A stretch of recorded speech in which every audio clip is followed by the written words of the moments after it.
The rage virus is back, and this time it's nastier, stranger, and more tragic than ever. 28 years later, Danny Boyle's long-awaited return to the apocalyptic horror world he helped create doesn't just reheat old scares. It redefines them. With Alex Garland back on script duties and a cast led by Aaron Taylor Johnson, the movie pushes the story forward not just in time, but in theme, style, and emotional depth. From eerie religious imagery to terrifying new types of infected, this is not just a third act, it's the first chapter of a new horror saga. Welcome back to your nerdy show. I'm your host, Spoiler Master. Let's break down everything that happens in 28 years later, from the opening trauma to the bone-crushing finale, and explain what it all means for the future of the franchise.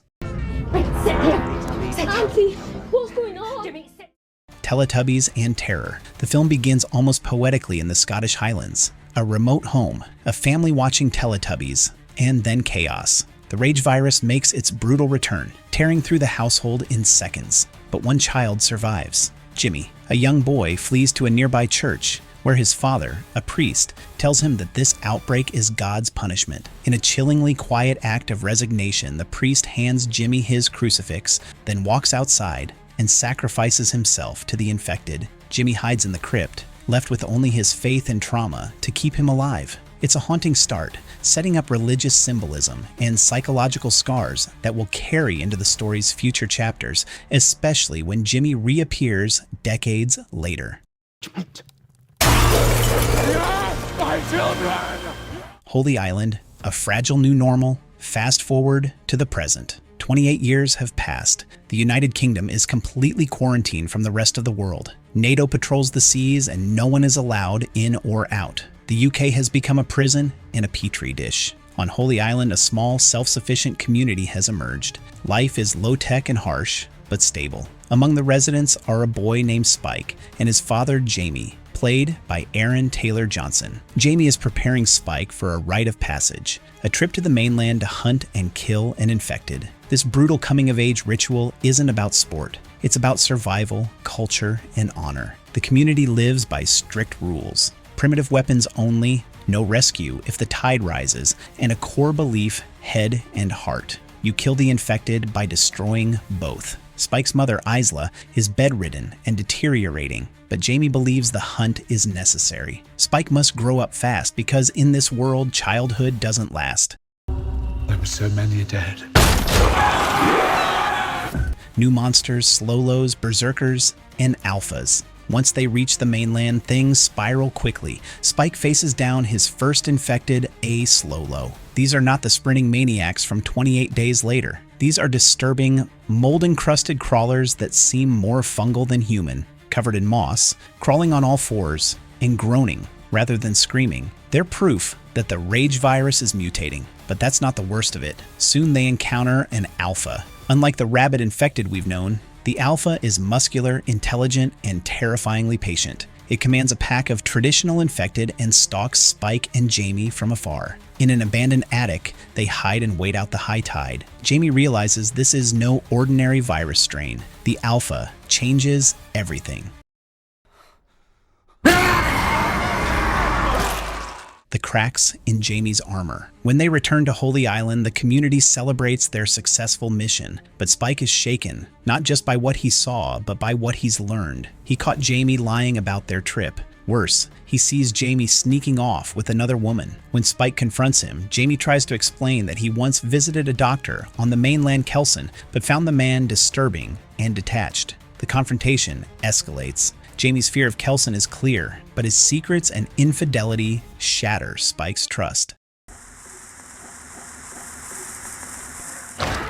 Spike takes control. Jaime decides to act alone. He sneaks Isla off the island at night, determined to find Kelson despite his own reservations. But it's Spike who ultimately steps up. Tracking his father and mother through the mainland, Spike becomes her protector. As Isla's illness progresses, she slips in and out of lucidity. In one moment of clarity, she wraps a Slow-Lo in tarp and smashes its head against a church altar, saving Spike's life. Their journey reveals how much the virus has changed. Infected now bathe in rivers. One of them, horrifyingly, is pregnant. What does the infection look like? Get back to the truth. Enter Erik and the baby, just when things seem hopeless. Erik Sundqvist, a lone Swedish NATO soldier, arrives. His platoon was destroyed when their ship sank. He's been surviving alone ever since. And now he rescues Spike and Isla from an infected swarm by torching them at a gas station. Together, they head for Kelson, but along the way, something unthinkable happens. They find the pregnant infected again, giving birth inside a rusted train car. Isla helps deliver the baby and even washes her clean. The mother wakes up and attacks. Erik kills her, but then comes the Alpha, now given a name, Samson. Samson doesn't hesitate. He decapitates Erik in front of Spike and Isla.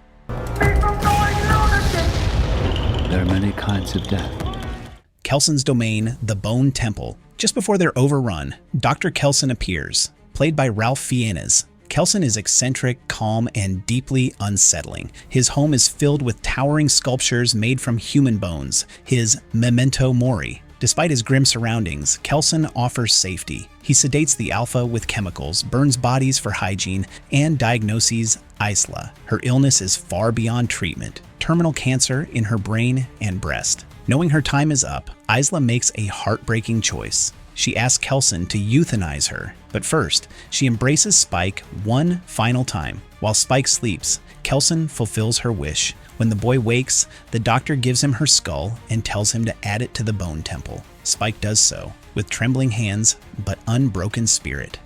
A child named Isla. Now alone, Spike prepares to return home, but he's not going back empty-handed. He places the baby, who Kelson confirms is uninfected, likely protected in utero by the placenta, into a basket. He names her Isla and rows back to Holy Island under the cover of darkness. At the gate, he leaves the baby with a note and walks away. Jaime arrives moments too late, catching only a glimpse of his son across the water. The tide is in. All he can do is scream Spike's name and watch him vanish into the mist. The film ends as it began, a child abandoned, but not alone. And in both cases, the trauma shapes what comes next. The final scene. Jaime returns. Just when the credits seem ready to roll, we return to Jaime, now an adult, hardened, scarred, and dangerous. He leads a gang of strange followers marching across the mainland like a warlord or prophet. He doesn't speak. He doesn't need to. The implication is clear. Jaime has become something else, a myth made flesh, and he's heading somewhere. That's somewhere. Likely the Bone Temple, the sequel already filmed and set for release in 2026.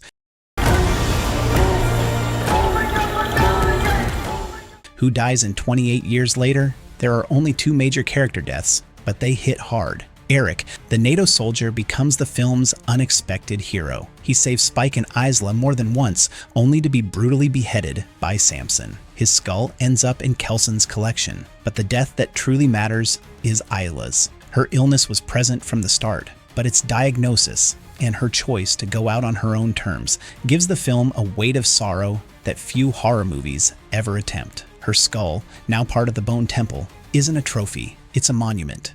Rage virus evolution and new infected. The rage virus isn't just making people scream and run anymore, it's mutating. There are slow lows, grotesque slow-moving carriers of the virus covered in rot and fungi. There are alphas, physically enhanced, coldly intelligent, and nearly unstoppable. And then there's reproduction. Infected can now carry pregnancies to term, and at least one child has been born completely uninfected. What this means isn't fully explained yet, but it changes everything, especially with a child like Isla, potentially immune, growing up in a post-apocalyptic Britain. The Bone Temples. Death as memory. Kelson's bone sculptures are more than grotesque decorations. They're history. Each skull, each femur, each vertebrae is a person remembered. To Kelson, these aren't warnings. They're memorials. In a world where the dead are usually forgotten or feared, Kelson honors them. His methods are disturbing, but his message is clear. Don't let the past rot in the dark. Display it. Learn from it. Mourn it. Spike does, and that's what makes him different from his father.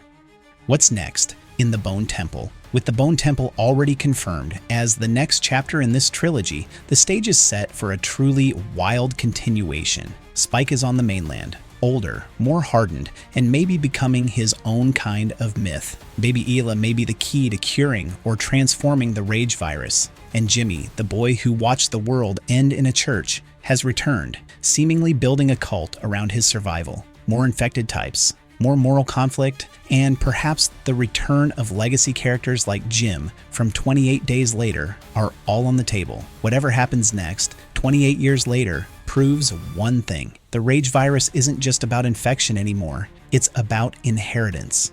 Our nerdy thoughts. So that's the breakdown of 28 years later. Its new monsters, heartbreaking twists, and the seeds it plants for an even more terrifying future. What did you think of the alphas? Do you believe the baby is immune for real? And what's Jimmy really planning? Let us know in the comments. And don't forget to like, subscribe, and hit the bell for more deep dives into your favorite horror and sci-fi universes. Because when the virus comes back, you'll want to be ready. There's no discharge in the wall. No, what the heck, I'll laugh anyway.